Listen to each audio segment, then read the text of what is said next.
All right, class, lesson 26. Let's get a little help here. Remember, you're sleepwalking today. Divide, multiply, subtract, bring down, do it again. Notice I put it on the top of my paper so that you can always remember it. That'll help us with our longer division today. We're going to do a couple long division problems. Let's check out some of the other ones first, though. Number one, it says the bicycle cost $2.98. Jen paid for the tire with a $5 bill. How much should she get back? Again, similar to the question we did the other day, where we're going to subtract to find the change that we get. So the amount paid was $5. And don't let them trick you. A decimal point and a couple zeros afterwards will make it easy for you to line up the decimal point. $5 minus $2.98. Now I can kind of do this in my head. I like to think to myself, this is only 2 pennies less than $3. So it will be only 2 pennies less than $2, which would be $1. And I made a mistake when I said that. Would be $2.02. Let's find out. Cross out the 5 and make it a 4. Cross out the 10 and make it a 9. 10 minus 8 is 2. 9 minus 9 is 0. And 4 minus 2 is 2. Don't forget your dollar sign and your decimal point. $2.02. Number 2 at the top, you have to know how much a dozen is. It says Sarita sent 3 dozen muffins to school for a party. How many muffins did she send? Remember, you can do this one of 2 ways. If you like repeated addition, you got a dozen plus a dozen plus a dozen. Or you can take a dozen times 3 groups. Either way, you're going to come up with muffins. Your label should be muffins. Okay? Check out number 4, comes back from lesson 11. When 3 new students join the class, the number of students increased to 28. How many students were in the class? So we got before plus the new equals the total.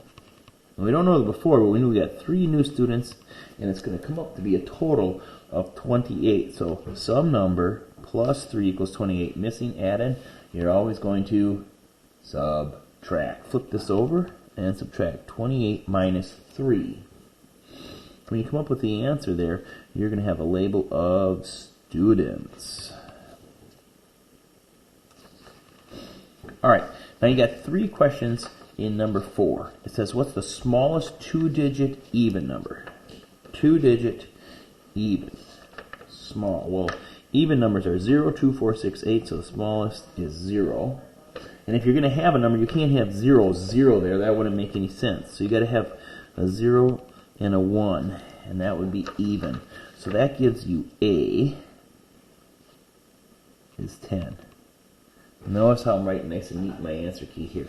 All right, B says, what's half of that number? So what's half of 10? When you divide something in half, you divide it by 2. And 10 divided by 2 is 5. Use your sheet if you need it. And then so B is 5, and then C, we've had this question before, it's going to ask you, use the answer to make a fraction equal to a half. So the 5 on top and the 10 on the bottom. The numerator's always got to be smaller than the denominator.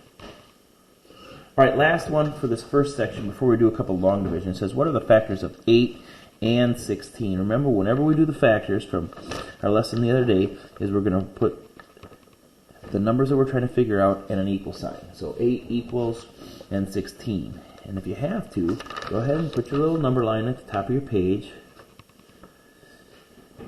And then I'm going to start at 1 and 8. It's always 1 in itself. Does 2 go into 8? Yeah, 2 times what? 2 times 4. So I got rid of all of these. 2 times 4. And the only number I have left between 2 and 4 is 3, and 3 doesn't go to 8. I'm done with the 8. So let's move on to the 16. We know it's 1 and 16. Is 16 even? Yeah, so it's divisible by 2. 2 times what equals 16? 2 and 8. Does 3 go into 16? Nope. Does 4 go into 16? Yes, 4 times 4. Remember, you can use your math charts and slide down all those numbers and see if you can find the 16. Now the question asks us, what are the same? So go ahead and circle the same ones. 1, 2, 4, and 8. 1, 2, 4, and 8. All right, number 6, long division. I'm thinking to myself, divide, multiply, subtract, bring down. Do it again. And I like this one because we know the divisibility rule of 5. If it ends with a 5, or a 0. So this one's going to come out evenly. First of all, can 5 go into 3? No, because 3 is smaller. So can 5 go into 37? Slide down the 5 till you get to 37. No, 37, 35 is the closest. Shoot out to the side, and you get 7. Now put the 7 right above the 7. We said it couldn't go into 3, but it could go into 37, so right above. Go across the multiplication corner. 7 times 5 is 35. And now subtract. 7 minus 5 is 2. Notice I didn't take 3 minus 3 and get a 0 because we all know that. Next step, bring down. My new number is 25. You notice how I always keep my finger next to the new number? Now I'm going to divide. I'm going to do it again. Divide. Step 1's divide.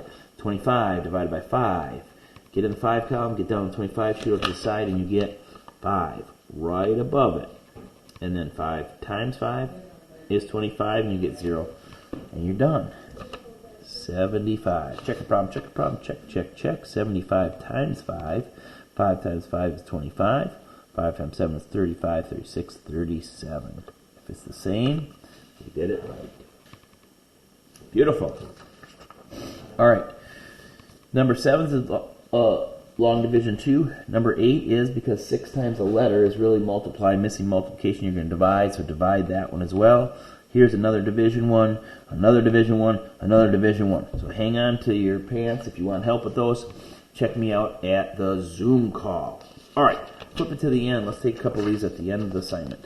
Number 30 says, write a word problem to represent the equation 3 times some number equals 24. 3 groups of what equals 24? Well, let's figure that out first. 3n equals 24. Missing factor in a multiplication problem would divide. 24 divided by 3 equals 8. So I got to come up with 8. And I might want to write a problem like this. First we'll get n equals 8 there. And I'm going to write a problem like this. Mr. Bauer has 3 groups of students at PE class.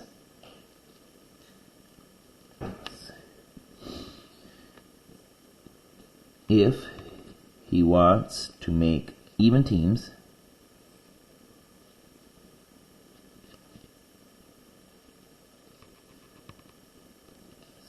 how many students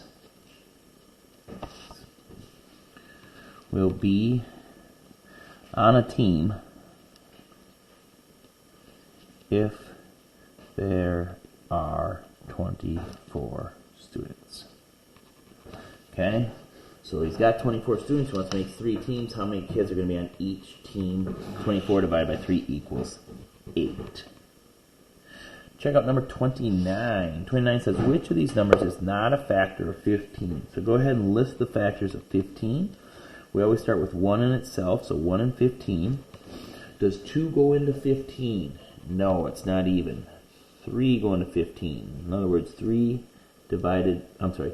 divided by 3 equals 5. So 3 and 5. Does 4 go into 15? No, you're done. All right, A is 1. It goes in there. B is 2. Nope, that's our answer, B. 3, yes. 5, yes. All right, once in a while you get a question like number 28. It comes from today's lesson. Here is Todd's answer to a division problem. Show how to check the answer. Is Todd's answer correct? Check a problem, check, check, check. So go ahead and take 16 times 4. My wife loves it when I say check a problem, check, check. She's in the other room probably thinking it right now. 4 times 6 is 24. Carry the 2. 4 times 1 is 4, plus 2 is 6. 64 plus our remainder, plus 3 equals 67. And they came up with 75 divided by 4 equals 16, which would be incorrect. Okay, we came up with 67. So here's Todd's answer. Show the checker problem did check it correctly. The answer is no. Let's figure out what the real one should be. 75 divided by 4 is 1. Is 4 subtract, you get 35. How many times 5, 4, 7 go into 35? 8 times 4 is 32. Remainder 3. So they were off by 2. Alright guys, we did almost 10 problems for you. That should give you a good jump start on it.